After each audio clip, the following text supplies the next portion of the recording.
আসসালামু আলাইকুম। আজকের যে ব্লগটি সেটি হচ্ছে আগারগাঁও একটি জাদুঘর রয়েছে, সেই জাদুঘরে আমরা যাব। তো চলুন আমরা একসাথে দেখি। জাদুঘরের নামটি হচ্ছে জাতীয় বিজ্ঞান ও প্রযুক্তি জাদুঘর। এখানে আসতে হলে আপনাদের ফার্স্টে আসতে হবে আগারগাঁও রেল মেট্রো স্টেশনে, এবং সেখানে কাউকে জিজ্ঞেস করলেই আপনাদের কিন্তু সেই জাদুঘরের লোকেশনটি দিয়ে দিবে, অথবা আপনারা কিন্তু ওখান থেকে যদি রিকশায় আসতে চান তাহলে সেটাও আসতে পারেন, ডাইরেক্ট আপনাদের জাদুঘরের সামনে নামিয়ে দেব। ভিউয়ার্স, আমরা কিন্তু অলরেডি চলে এসেছি এবং আমি একটি শ্যামলীর রেস্টুরেন্টে ঢুকেছি। এখানে একটু খাওয়া দাওয়া করব, খাওয়া দাওয়া করে দেন আমরা রওনা দেব জাদুঘরের উদ্দেশ্যে।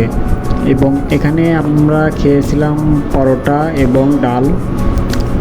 প্রাইস নিয়েছিল হচ্ছে পার পিস পরোটা 20 টাকা করে, টোটাল 50 টাকা খরচ হয়েছে। এবং আমরা কিন্তু শ্যামলী যেই শীর্ষ পার্ক রয়েছে সেখানে আমরা এখন চলে এসেছি এবং আপনাদের ভিউটি দেখাচ্ছি হচ্ছে ফ্লাইওভারের ওপর থেকে, ওভারব্রিজের ওপর থেকে আমরা কিন্তু এই ভিউটি দেখাচ্ছি আপনাদের। দেখুন রাস্তার দুই সাইডে যে বিল্ডিং এবং দোকানপাট সুন্দরই লাগছে।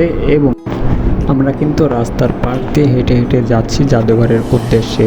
তো চলুন আজকে আমরা যে জাদুঘরটি দেখব সেখানে কি রয়েছে এবং আপনারা কিভাবে আসবেন, ফুল ডিটেলস আমি আমার ডিসক্রিপশনে লিখে দিয়েছি। আপনারা চাইলে সেখান থেকে কালেক্ট করে নিতে পারেন এবং সেখান থেকে লোকেশনটা দেখেও আসতে পারেন।